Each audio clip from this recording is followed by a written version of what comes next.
Song for a Whale, Chapter 36.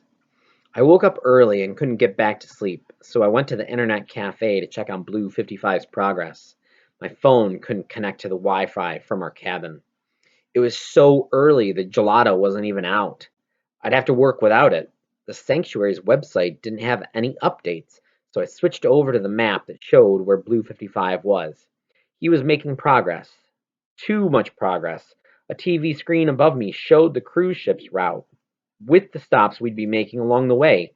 55 was going to get to Oregon long before we did, if he kept up at his pace. All along, I was in such a hurry to meet him, and now I just wanted him to wait for me.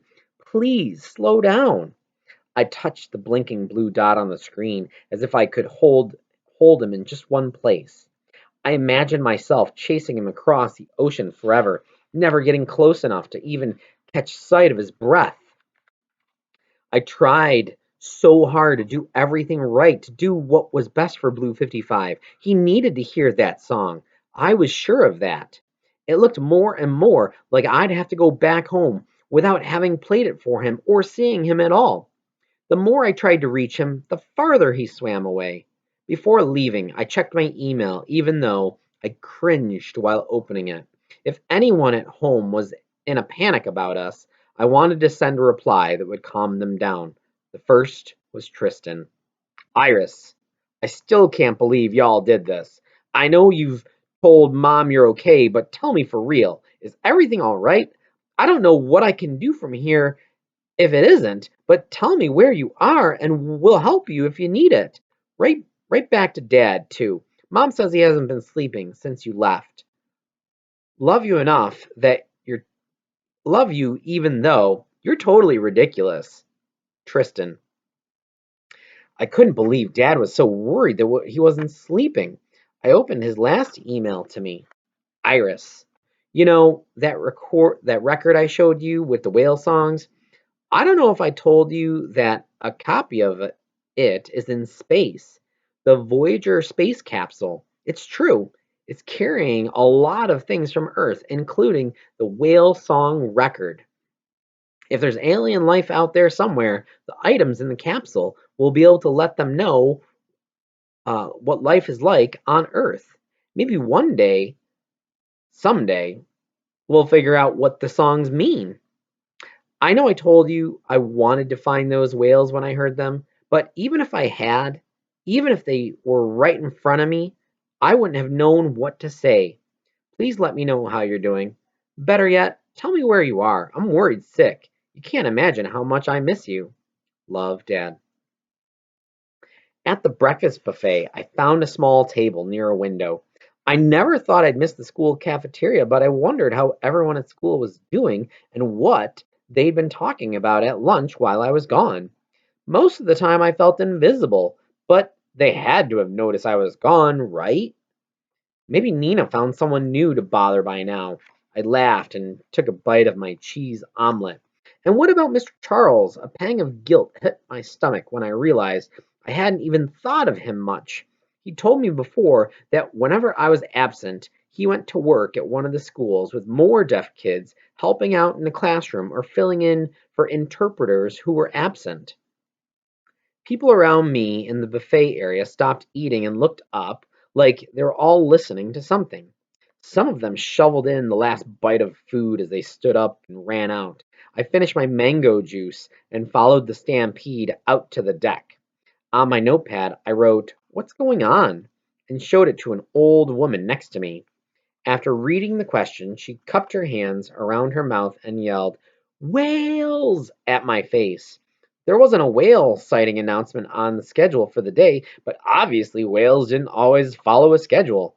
Maybe Sura had spotted them and went to the bridge to announce the unplanned whale sighting. Each time I saw a group of passengers pointing at something, they were always on the opposite side of the ship. Sometimes they laughed and clapped. The whales must have breached, putting on a show for whoever was watching. Then I'd switch sides to get a better view of the action, and the people on the side I just left would be pointing, laughing, and clapping. Whales were swimming right near the ship, and I missed out on every one of them. I stamped my foot on the deck. angry all over again about the sanctuary not using my idea. Blue 55 was going to be right there, and they weren't going to play the song I'd worked so hard to make for him? After about an hour, the crowd thinned out when there were no more leaping whales to see. Passengers returned to the pools and bars and dining rooms. The breeze chilled my face as I leaned against the railing and watched the waves. I tucked my scarf under the front of my coat. My heart beating against my hand reminded me of Blue 55's song, so I kept it there.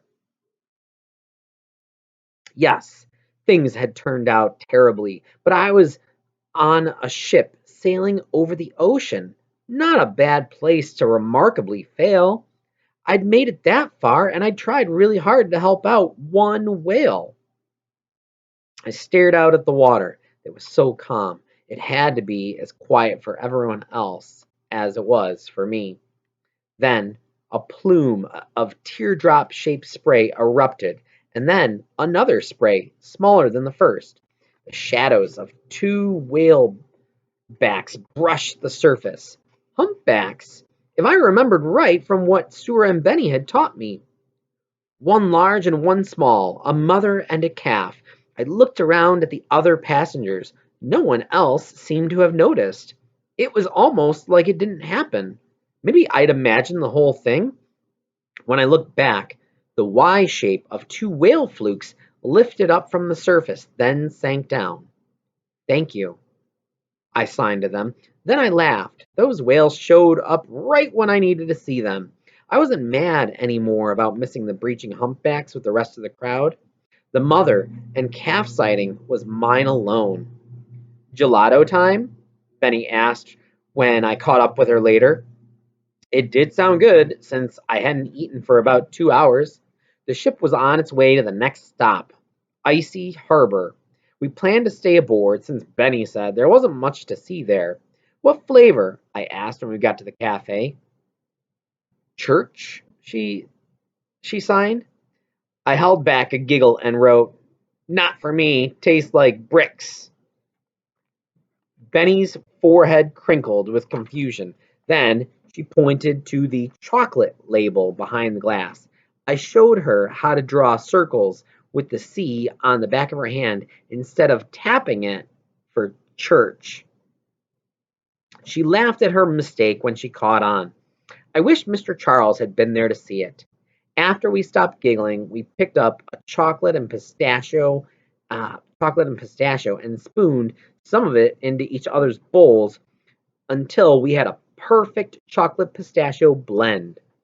We settled into our seats by the window and checked out maps of 55's path. The blue dot seemed to be racing to Oregon. How could he have covered so many miles since I last checked?